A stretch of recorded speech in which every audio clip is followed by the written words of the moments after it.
democracynow.org. We are broadcasting from PBS station WEDU in Tampa, Florida. This is Breaking with Convention, War, Peace, and the Presidency. Democracy Now's special coverage from the Republican National Convention, inside and out. I'm Amy Goodman. We continue our coverage now by turning to an issue that's been raised repeatedly during the campaign, the personal wealth of Republican presidential nominee Mitt Romney. A new article by reporter Matt Taibbi in Rolling Stone sheds light on the origin of his fortune, revealing how Romney's former firm, Bain Capital, used private equity to raise money to conduct corporate raids.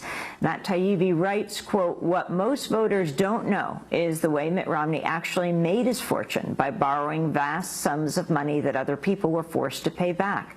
This is the plain, stark reality that somehow eluded America's top political journalists for 2 consecutive presidential campaigns. Mitt Romney is one of the greatest and most irresponsible debt creators of all time," Taibbi writes. He goes on to say, in the past few decades, in fact, Romney's piled more debt onto more unsuspecting companies, written more gigantic checks that other people have to cover than perhaps all but a handful of people on Earth.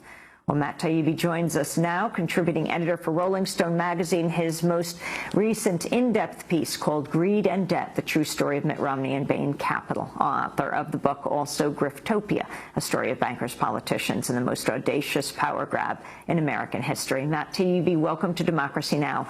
Lay it out for us. Excellent piece, investigative piece on Mitt Romney's wealth. Where did it start? Well, you know, for me, it started when I had to cover this campaign earlier this year, and I was listening to Romney's stump speech about debt. You know, he came up with this whole image of a prairie fire of debt raging across America that was literally going to burn children alive in the future. And I kept thinking to myself, does nobody know what this guy did for a living and how he made his money? You know, Mitt Romney is unabashedly a leveraged buyout artist, and a leveraged buyout artist is a guy who borrows lots of money that other companies have to pay back. And that's the simple formula. He started out, his most famous deals, of course, are essentially venture capital deals like the Staples situation, where he built a company from the ground up. But after Staples, he switched to a different model that he preferred for the rest of his professional career, in which he took over existing companies by putting down small amounts of his own cash, borrowing the rest from typically from a giant investment bank, taking over controlling stakes in companies, and then forcing those companies to pay him either through management fees or through dividends. And that's his business formula. Explain what private equity is. Well, that is what a private equity fund does. They're essentially, it's a synonym for what in the 80s we called the leveraged buyout business. It's a small group that raises capital and then goes and leverages takeovers of companies using borrowed money. In the 80s, this sort of business was glamorized through a couple of things in particular in pop culture. One was the movie Wall Street, where Gordon Gekko, the famous Michael Douglas character from the Oliver Stone movie, was essentially a private equity guy. He was a leveraged buyout takeover artist. And the other one was a book called Barbarians at the Gate, which was a true story of the takeover of RJR Nabisco by a company called KKR, which was another Bain Capital-like takeover company. And that's what they are. They're essentially guys who borrow money to take over companies and extract wealth from those companies to pay off their investors. Matt, you say that Mitt Romney is not the flip-flopper that critics say he is. Yeah, I mean, this is a sort of a subtle point about Mitt Romney. It's funny. I don't want to stretch this comparison too much, but you know, it's almost like he has a kind of a religious conviction about being able to lie to people outside of the tent, so to speak. You know, there's that tenet of some forms of extreme Muslim religions where it's okay to lie to the infidel, and I think Mitt Romney has a little bit of that. he seems to believe that it's okay, there's nothing particularly wrong with changing one's mind about things, and he does it repeatedly in a way that I think is different from other politicians. For him, it's just changing a business strategy, and he doesn't see why everybody should get so upset about it. You say that Mitt Romney has a vision, that he's trying for something big. Lay out what that vision is. Well, Mitt Romney is really the representative of an entire movement that's taken over the American business world in the last couple of decades. You know, America used to be, especially the American economy, was built upon this brick-and-mortar industrial economy where we had factories, we built stuff, and we sold it here in America, and we exported it all over the world.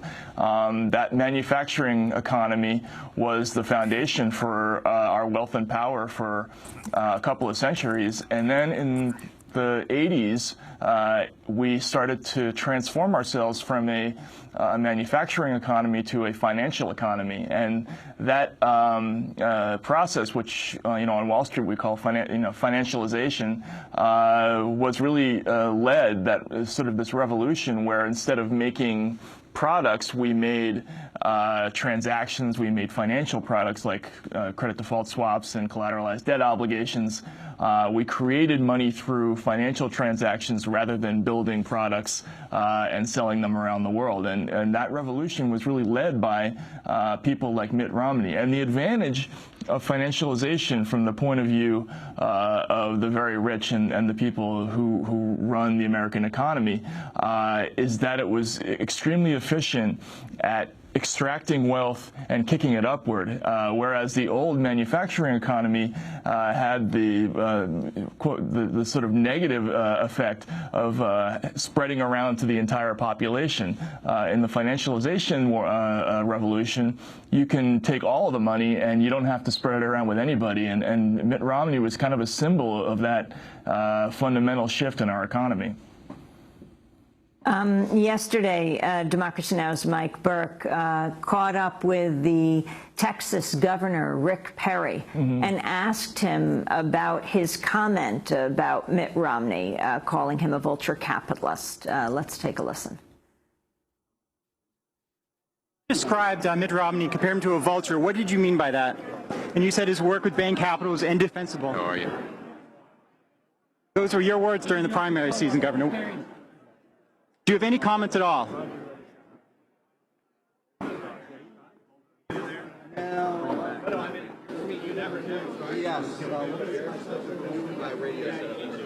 Hey, Eric. You were just listening to was the silence of Governor Perry not responding to Mike's question. Yes, Governor Perry called Mitt Romney a vulture capitalist, Matt Taibbi. What does that mean? Well, look, this is how companies like Bain made their money. And a great example was a company that I went and visited, well, the place where it used to exist, KB Toys, which used to be headquartered out in Pittsfield, Massachusetts. They took over the company with like $18 million down. They financed the other $302 million.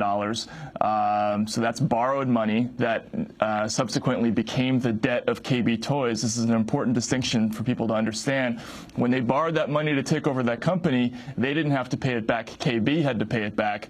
Once they took over the company, they induced it to do a $120 million quote-unquote dividend recapitalization, which essentially means that the company had to cash in a bunch of shares and pay Bain and its investors a huge sum of money. And in order to finance that, they had to take out over $60 million in bank loans. So essentially, you take over the company, you force them to make enormous withdrawals against their credit card, essentially, and pay the new owners of the company. And that's essentially what they did. They took over a floundering company that was sort of in between and faced with threatening changes in the industry, and they forced them to cash out entirely and pay all their money to the new owners. You know, just for the record, Governor Perry's comment about Mitt Romney was very interesting. He said they're vultures that's sitting out there on the tree limb waiting for the company to get sick, and then they swoop in, they eat the carcass, they leave with that, and they leave the skeleton. Yeah, that's exactly right. That's exactly what they do. Again, they borrow money, they take over the company. The company now has this massive new debt burden. So if the company was already in trouble, if it was already having trouble meeting its bottom line, suddenly not only does it have its old problems, now it has $300 million in new debt service that it has to pay. So it might be, paying millions and millions of dollars every month. A great example is Dunkin' Donuts, whose parent company was taken over a couple of years ago by a combination of Bain Capital and the Carlyle Group. Dunkin' was induced to do one of those dividend recapitalizations. They had to pay $500 million to their new masters, and just to pay the debt service on the loan they took out to make that payment to Bain and Carlyle, they're going to have to sell like 2.5 million cups of coffee every month just to pay the debt service. So that's extraordinary. They're essentially vultures who hang out waiting for companies to get sick. Then they forcibly take them over and they extract fees, commissions, and dividends by force, essentially. Earlier this week, Democracy Now! Spoke to 2 workers from what's now Sensata Technologies, which Bain Capital is a majority owner. 170 workers there at the Sensata plant in Freeport, Illinois, are calling on Romney to help save their jobs from being shipped to China. The plant manufactures sensors and controls that are used in aircraft and automobiles. This is Tom Golrap, he's a Sensata worker now, talking about the response that they've received. We're there trying to save our jobs, and we were called communists for trying to save our jobs from going to China from the United States. We were called communists. If there hadn't been a large police group in there, I'm sure we would have been more threatened. They started this USA chant. It's like, yes, we're all for the USA too. That's what we're trying to do here. We're trying to keep well-paying manufacturing jobs from being moved out of this country to China. And they make it sound like we're not patriotic. And it boggles the mind as to what they're thinking. That's Tom Golrap, and he's describing going to an Iowa Romney campaign event last week. Romney was maybe 7 rows in front of him and asking about their jobs, their company owned by Bain, being sent to China. In fact, some of them went to China, the workers, to train the workers in China so that they could take over their jobs. Their last day will be the Friday before the elections. They'll be on the unemployment line to apply for unemployment on Monday. On Tuesday, they vote. Can you comment on this situation, Matt? Yeah, no, it's absolutely typical of a private equity transaction. I think one of the glaring misconceptions about this kind of business that's persisted throughout Mitt Romney's campaign for the presidency is that what these companies do is turn around and fix companies, that they are in the business of helping these companies. Romney constantly uses this term help. I'm either helping this firm, I'm helping it turn around. He wrote a book called Turnaround, but they are not in the business of turning companies around and creating jobs. That is a complete mischaracterization. What they're in the business of doing is repaying the investors who lent them the money to take over those companies. The workers are completely irrelevant in this scheme. Romney is, the old school industrialists like Mitt Romney's father. They were men and women who built communities. They had factory towns. They were very anxious to leave, hard legacies that people could see: hospitals, churches, schools, the Hershey's of the world, the Kellogg's. But these new owners have absolutely no allegiance to American workers, American places, American communities. Their only allegiance is to the investors and to themselves. And so it's not at all uncharacteristic to have these situations where people are pleading for their jobs, or they're saying, we'll tighten our belts if you just make this concession and keep us. That's irrelevant to the Mitt Romney / Bain Capital / Carlyle groups of the world. They're entirely about making profits, and if that means shipping jobs to China or eliminating jobs, that's what they're going to do. And that's the new generation of corporate owners in this country. Matt, last month, Mitt Romney gave a series of TV interviews defending his role at Bain Capital. This is Mitt Romney speaking to CNN's Jim Acosta. There's nothing wrong with being associated with Bain Capital, of course, but the truth is that I left any role at Bain Capital in February of '99. And that's known and said by the people at the firm. It's said by the offering documents that the firm made subsequently about people investing in the firm. And I think anybody who knows that I was out full-time running the Olympics would understand that's where I was. I spent 3 years running the Olympic Games, and after that was over, we worked out our retirement program, our departure official program for Bain Capital, and handed over the shares I had. But there's a difference between being a shareholder, an owner, if you will, and being a person who's running an entity. And I had no role whatsoever in managing Bain Capital after February of 1999.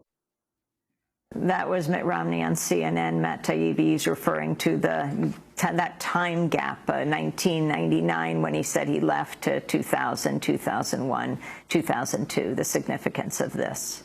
You know, I don't think it's terribly important whether he was actively sitting at the helm during that time or whether he was just passively accepting the vast amounts of money that were sent his way as the result of the deals that were concluded at that time.